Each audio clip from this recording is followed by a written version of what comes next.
Hello everyone, welcome back to our channel. আজকে হচ্ছে 19 তারিখ, আর আজকে আমরা যাব পাঞ্জাব থেকে শ্রীনগর। তো পুরো ব্লগটা দেখতে থাকো, আশা করছি তোমাদের অনেক ভালো লাগবে। ও বলছিল কি যে ছোট ও বলছে কি যে ছোট গাড়ি হলে ভালো হতো। ছোট গাড়ি আরো বেশি কিন্তু ও ছোট গাড়িতে মানে ইউজড হয়েছে, অভ্যাস হয়েছে। আস্তে ভলিবল ছিল আজকে।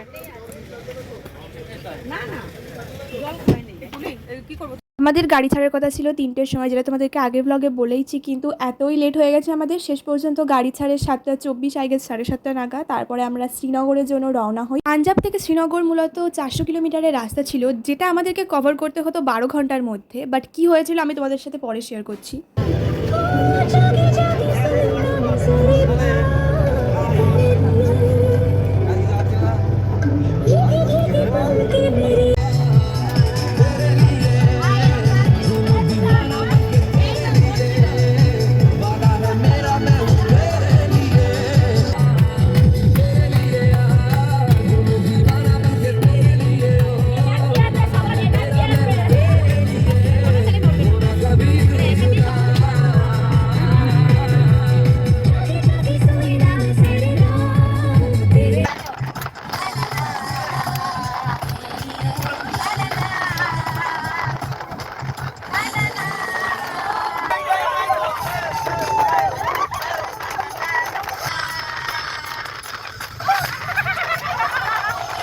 একদম সকালবেলা উঠে আমাদের মাইন্ডটা ফুল ফ্রেশ ছিল, তাই আমরা একদম হুল্লোড় করতে করতে লিটারালি নাচতে নাচতে সবাই মিলে চলে গেছিলাম আমরা শ্রীনগরে।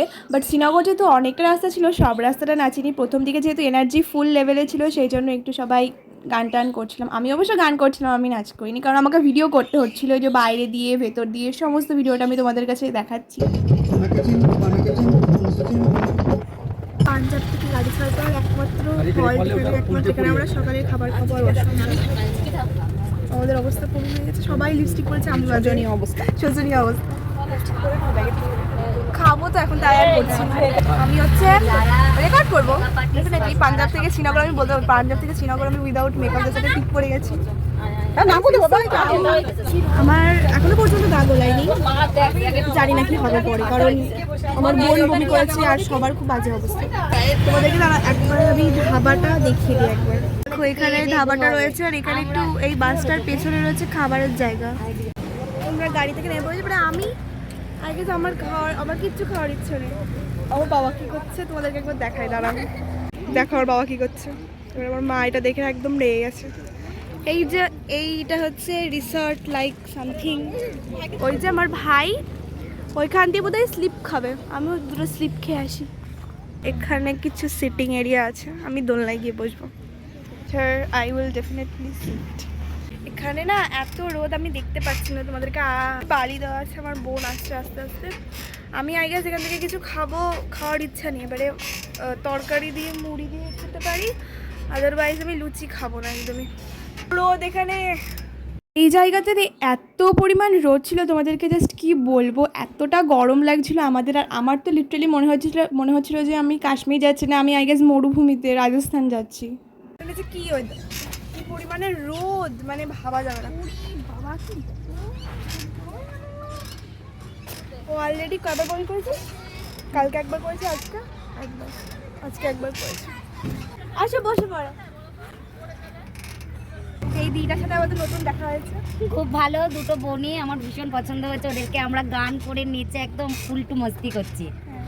আর জার্নিতে এরকম না করলে হয় না। আর কালকে এন্টারটেইনমেন্টটা খুব দরকার। হ্যাঁ, কালকে এমন হয়েছে যে মানে কিছুই করতে পারি আমরা, জাস্ট যে যার কানে হেডফোন বসে গান শুনছিল। হ্যাঁ, ঘুরতে এসে মজাটা কিন্তু মেন, কারণ খাওয়া তো বাড়িতেও হয়। হ্যাঁ, খেতে পেলে তো হবেই, কিন্তু তার মধ্যেও মজা করতেই হবে। এমন কিছু খাওয়া না যে শরীরটা খারাপ হয়, আবার যেটুকু দরকার সেটুকু করতে হবে। হ্যাঁ, এখানে প্রত্যেকজনই একজন ফেসবুকে কি বলবো, ফেসবুকে কি বলে কন্টেন্ট ক্রিয়েটর, আমিও কন্টেন্ট ক্রিয়েটর। এই যে পাশে কন্টেন্ট সবাই এখানে।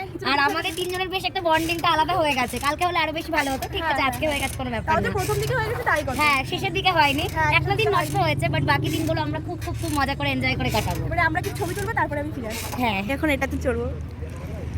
জানো তো যখনই কোনো পার্ক বা এরকম কোনো খেলার জায়গা দেখি আমার নিজের মধ্যে যে বাচ্চাদের সত্তাটা আছে সেটা একদম অটোমেটিক্যালি বেরিয়ে আসে, মানে আমি নিজেকে আটকে রাখতে পারি না। আমি দোলনায় দুলবো, স্লিপে চড়বো, আমি সিসতে চড়বো, each and everything I have to try, এরকম একটা ব্যাপার আমার এতটা ভালো লাগে। আমি সেই মতো সবাই ওখানে চুপচাপ বসেছিল, আমি একদম গিয়ে শুরু করে দিয়েছি লাফানো, ঝাপানো, দৌড়ানো, খেলাধুলা করা। এখানে দেখো একটা বুনু, এই বুনুটার নাম আই গেস রসো।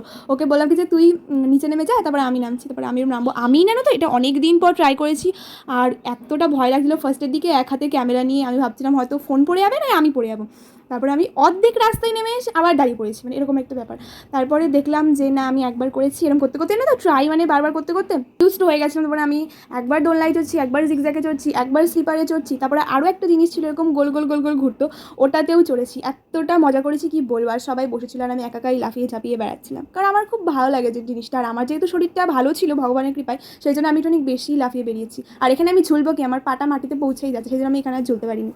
এটা তোমরা দেখতে পাচ্ছ যে গোল করে ঘোরানোর জিনিসটা, ওটাতেও চড়েছিলাম। তারপরে আমি দোলনায় চড়ছিলাম, মাকে বললাম একটু ভিডিও করে দিতে, একটুখানি অ্যাস্থেটিক ভিডিও করতে বলেছে, আর মা দেখো কেমন ভিডিও করেছে, বা যেটুকুই করেছে ভালোই করেছে। আমি বেশ মজা করছিলাম একা একাই। আর পাশেই যে দোলনাটা দেখছো না, ওটা একটুখানি ভাঙা ছিল, মানে আমার পাশে, আমার একদম পাশে যেটা ছিল। যেহেতু ব্লগগুলো অনেক সময়ের হয়ে যাচ্ছে, তাই আমি ভাবলাম প্রত্যেকটা ব্লগ তোমাদের সাথে পার্টে পার্টে শেয়ার করবো। তো এই ব্লগটার নেক্সট পার্টটা খুব তাড়াতাড়ি আসছে, so subscribe our channel and stay for that, and thank you for watching this video. Bye bye, I will see you in the next part.